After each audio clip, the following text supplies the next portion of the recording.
Bud Light distributor blasts AnheuserBusch over Dylan Mulvaney. We do not support this. An AnheuserBusch wholesale beer distributor based in Alabama has taken to the radio airwaves to slam Bud Light's parent company over its marketing partnership with Dylan Mulvaney. Steve Tatum, general manager of Montgomery-based Budweiser, paid for a radio commercial in hopes of reassuring alienated consumers that he wasn't on board with Bud Light's social media campaign partnership with Mulvaney, the controversial transgender influencer. Bud Light, which has been subjected to harsh blowback, is trying to win back hearts and minds. The brand is offering generous rebates for Memorial Day that in some cases amount to free beer. We too at Budweiser are upset about it and have made our feelings known to the top leadership at Anheuser-Busch, Tatum said. His comments were reported by AL.com. The voice of the consumer has been heard, and Anheuser-Busch has taken action. Tatum added, "We at Budweiser, an independent wholesaler, employ around 100 people who live here,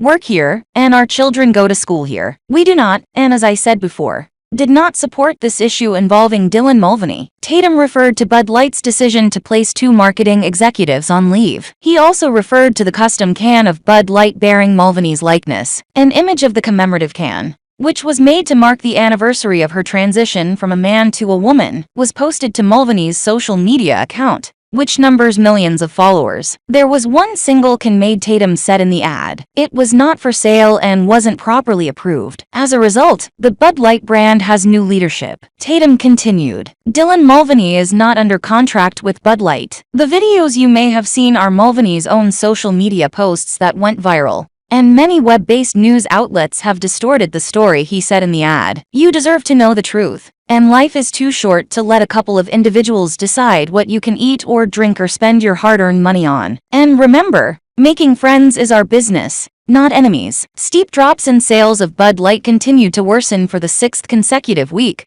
plunging by nearly 25% since the ill-fated promotion with Mulvaney. The latest industry data shows sales of the U.S.'s #1 beer were down 24.6% for the week ended May 13, compared to a year ago, slightly worse than the 23.6% dip they suffered a week earlier, according to Bump Williams Consulting and Nielsen IQ research. Even more alarming, industry experts say, is the negative impact on Anheuser-Busch InBev's other brands, including Budweiser and Michelob Ultra, with the latter being the nation's #3 beer last year, with more than $3.3 billion in sales. Bud Light is pretty much giving beer away Memorial Day weekend after Dylan Mulvaney disaster. Bud Light is offering generous rebates for Memorial Day that in some cases amount to free beer, as Anheuser-Busch continues its scramble to recover from the Dylan Mulvaney controversy. Now through May 31, Bud Light is advertising a summer rebate to make your Memorial Day weekend easier to enjoy, where customers who purchase a 15-pack or larger of Bud Light,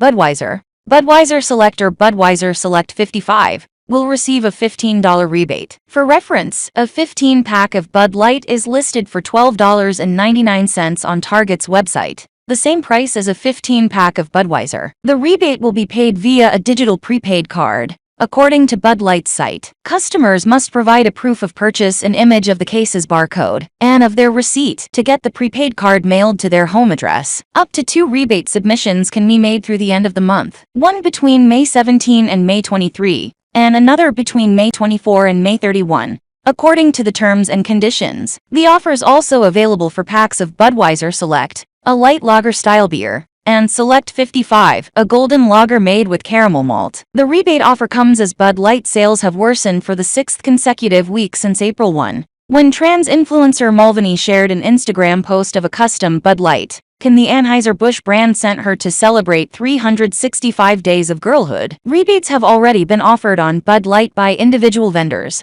looking to rid themselves of the embattled company. An unidentified beer vendor previously slapped a $20 rebate on its $19.98 case of 24 beers. Sales of America's once most popular beer were down 24.6% for the week ended May 13, compared to a year ago, slightly worse than the 23.6% dip they suffered a week earlier, according to Bump Williams Consulting and Nielsen IQ research. Cases of unsold Bud Light that expired on liquor store shelves are being bought back by Anheuser-Busch as the beer maker continues to make amends with customers who were put off by Mulvaney's social media posts and boycott the beer. Bud Light also is revving up its patriotism by sponsoring a veterans group for the first time, and has plans to appear in football and country music commercials. The aftermath of the ill-fated partnership is now also affecting other brands in Anheuser-Busch's portfolio, including Budweiser and Michelob Ultra. Michelob Ultra, which was the number 3 beer with more than $3.3 billion in sales in 2022, saw a 2.9% dip in sales the week ending May 13 versus a year ago, Bump Williams Consulting and Nielsen IQ data revealed. And Budweiser, last year's number 7 beer with more than $1.8 billion in sales, saw a staggering 9.7% drop in sales in each of the 2 most recent weeks. Sales of Busch Light were down 6.8%, compared to 0.3% decline the previous week, while Anheuser-Busch's Natural Light sales were down by 2.8%. In the week ended May 13, compared to a 2.5% decline the previous week.